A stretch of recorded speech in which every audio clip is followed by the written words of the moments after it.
অনেক দিন ফুলকপি দিয়ে মুরগির মাংস রান্না করা হয় না। এটা খেতে আমাদের কাছে খুবই ভালো লাগে। যাই হোক, ওই দিন মুরগির মাংস দিয়ে ফুলকপি রান্না করার জন্য কিছুটা ফুলকপি একটু হলুদ মরিচ দিয়ে মাখিয়ে নিয়েছিলাম। এর মধ্যে আমি কিছুটা মুরগি ভেজে নিয়েছিলাম। এটা আগেই ম্যারিনেট করে রেখেছিলাম, তারপর ভেজে নিয়েছি। মুরগিটা ভাজা হয়ে যাবার পর আমি ফুলকপিগুলো সুন্দর করে ভেজে নিব। বাজারে যেই পরিমাণ আলুর দাম বেড়েছে, তার থেকে ফুলকপি খাওয়া অনেক ভালো। 1 কেজি আলুর দামে 4 পিস ফুলকপি পাওয়া যায় এবং আলুর থেকে ফুলকপি খাওয়াটাও কিন্তু খুব ভালো। তবে আলুর স্বাদ আর ফুলকপির স্বাদ কিন্তু ভিন্ন।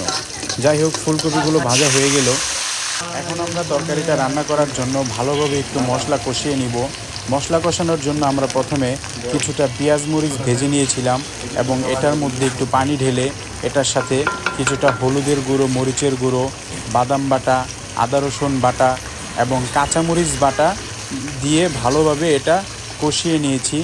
তবে আর যাই করেন, তরকারি রান্না করার সময় কিন্তু লবণ দিতে ভুলবেন না। এটা স্বাদ বৃদ্ধির জন্য এটার সাথে আমি একটু নতুন টমেটো ব্লেন্ডার করে দিয়ে দিয়েছিলাম। মশলাটা কষানো হয়ে গেলে যে পরিমাণ ঝোল খাবেন ওই পরিমাণ পানি দিয়ে আর একটু ঝাল দিয়ে তখন মুরগি আর ফুলকপিটা একসাথে দিয়ে দিতে পারেন। আমিও এটাই করেছিলাম। যাই হোক, পরে একটু অপেক্ষা করলাম তরকারি রান্নার আগ পর্যন্ত। তবে তরকারির লবণ দেখতে কিন্তু আমি কখনোই ভুলি না। যখন যেই সবজির দাম কম থাকবে ওই সবজি কিনে এনেই কিন্তু মুরগি রান্না করতে পারবেন। আলু দিয়েই মুরগি রান্না করতে হবে এরকমটা কিন্তু নয়। আমরা লাউ দিয়ে মুরগি রান্না করতে পারি, ফুলকপি দিয়ে পারি, পাতাকপি দিয়ে পারি, আরও অনেক সবজি আছে। আসলে এক একটা সবজি দিয়ে রান্না করলে এক এক রকমের স্বাদ পাওয়া যায়, কোনোটাই খেতে খারাপ হয় না। এই ফুলকপি তরকারিটাও কিন্তু খুব সুন্দর হয়েছিল, অনেক মজা করে আমরা খেয়েছিলাম। দর্শক, আশা করি এই রান্নাটা আপনারা বাসায় অবশ্যই ট্রাই করবেন।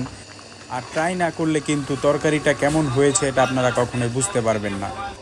আমার এই ভিডিওটা ভালো লাগলে অবশ্যই শেয়ার করে দিবেন, লাইক কমেন্টস করবেন এবং আশা করি সব সময় আমার পাশে থাকবেন এবং আমাকে সাপোর্ট করে যাবেন।